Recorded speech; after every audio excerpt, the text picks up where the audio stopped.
ইসরায়েলে গিয়ে আটকে পড়েছেন বীরভূমের মল্লারপুরের যুবক। ভারতীয় নৌবাহিনী প্রশিক্ষণের জন্য তাকে ইসরায়েলে পাঠিয়েছিল ভারত সরকার। আমাদের প্রতিনিধি ভাস্কর মুখোপাধ্যায় এই মুহূর্তে রয়েছেন আমাদের সঙ্গে টেলিফোন লাইনে। ভাস্কর, ঘরের ছেলেকে কিভাবে ফিরিয়ে আনা যায়, সরকারের তরফ থেকে কোনো আলোচনা হয়েছে, কোনো আশ্বাস কি তারা পেয়েছেন? দেখো, পরিবারের লোকজন জানাচ্ছেন যে তারা রীতিমতো ভয়ের মধ্যে রয়েছেন, কারণ ইরান আর ইসরায়েলে যে যুদ্ধ চলছে সেই যুদ্ধেই আটকে গেছে এই প্রশিক্ষণরত নৌবাহিনীর জওয়ান, এবং তার বাড়ি হচ্ছে বীরভূমের মল্লারপুরে, এবং সে 2022 সালে ইন্ডিয়ান নেভিতে যোগদান করেছিল। তারপর তাকে ভারত সরকার ইসরায়েলে পাঠায় প্রশিক্ষণের জন্য, এবং তার ফেরার কথা ছিল আজকে। কিন্তু যেটা জানা যাচ্ছে যে ইসরায়েলের অধিকাংশই এয়ারপোর্ট বন্ধ রয়েছে, তাই যে টিকিট ছিল সেই টিকিটটা ক্যান্সেল হয়ে গেছে, এবং বাড়ির লোকজন রীতিমতো তারা শঙ্কায় রয়েছেন। তারা অবশ্য এই জওয়ানের সঙ্গে তারা টেলিফোনে যোগাযোগ রেখেছেন, কিন্তু কবে ফিরবেন বা কি অবস্থা হবে সেই বিষয়টা তারা এখনো পর্যন্ত নিশ্চিত নন। তারা ভারত সরকারের সঙ্গে যোগাযোগ রেখেছেন যে কোনোভাবে যদি তাকে ফিরিয়ে আনা যায়, বা যেভাবে তাদের পুরো ব্যাচটা গেছে সেই ব্যাচ কবে ফিরবে না ফিরবে সেই বিষয়ে সমস্ত যোগাযোগ রাখছে। কিন্তু পরিবারের তরফ থেকে তারা আশঙ্কা প্রকাশ করছেন যে যেভাবে যুদ্ধ প্রতিদিন বাড়ছে তাতে তারা কবে ফিরবে ছেলে সেটাই এখনো পর্যন্ত তারা নিশ্চিত নন। ধন্যবাদ ভাস্কর। দুর্গাপুর ব্যারেজ থেকে ধীরে ধীরে জল ছাড়ার পরিমাণ বাড়ানো হচ্ছে। 41,600 কিউসেক জল আজ ছাড়া হয়েছে, যার ফলে পার্শ্ববর্তী এলাকা জলমগ্ন হয়ে পড়ার আশঙ্কা। আমাদের প্রতিনিধি রয়েছেন আমাদের সঙ্গে সরাসরি মনোজ বন্দ্যোপাধ্যায়। মনোজ, সেচমন্ত্রী যখন অভিযোগ করছেন যে কেন্দ্রের নজর নেই, যে কারণে পরি সমস্যা রয়েছে, যার ফলে এভাবে বন্যা পরিস্থিতি তৈরি হচ্ছে প্রত্যেক বছর, যেভাবে টানা বৃষ্টি হচ্ছে, কি পরিস্থিতি এলাকা?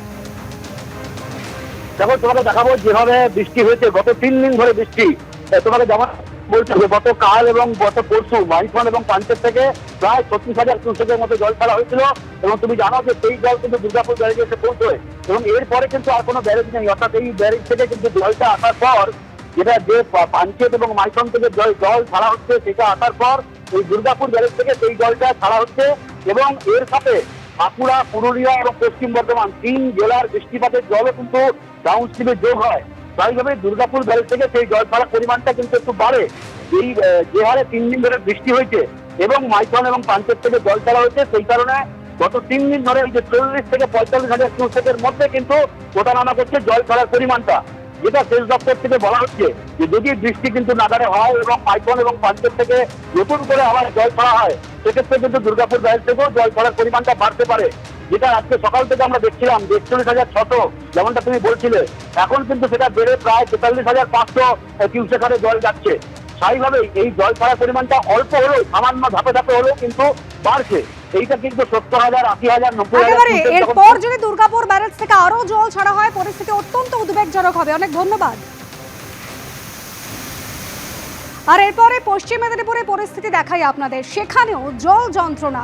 চন্দ্রকোনা 2 নম্বর ব্লকের গোপালপুর গ্রামে সকালে ভাঙল শিলাবতী নদীর বাঁধ, আর জলের তোড়ে একজনের ভেসে যাওয়ার আশঙ্কা। আমাদের প্রতিনিধি সোমনাথ দাস রয়েছেন আমাদের সঙ্গে। সোমনাথ, এ তো গোটা এলাকা প্রায় জলে প্লাবিত। দেখো অনুসূয়া, গতকাল থেকেই শুরু হয়েছে। গতকাল প্রথমে গড়বেতার শিলাবতী যে পাহাড় উপচে জল পড়েছিল, গড়বেতা প্লাবিত হয়েছিল। তারপরেই সেই জল ধীরে ধীরে যখন আসতে থাকে, গড়বেতার জল কিছু কমলেও যন্ত্রণা বাড়ে চন্দ্রকোনার। এই মুহূর্তে চন্দ্রকোনার 2টি ব্লক একেবারে জলের তলায় রয়েছে। এনডিআরএফ এর টিম নেমেছে, তারা এলাকার মানুষকে উদ্ধার করার চেষ্টা করছেন। একটু আগেই খবর পেলাম আমরা যে একজন তুলসী রুইদাস নামে 42 বছরের এক যুবক, সে ছত্রগঞ্জ থেকে বাড়ি ফিরছিল।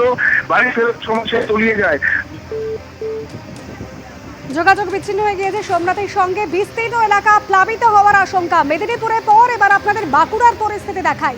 বৃষ্টি বিপর্যস্ত বাঁকুড়ার, সেখানেও জল যন্ত্রণা অব্যাহত। দেখুন কিভাবে জল জমে রয়েছে এলাকায়।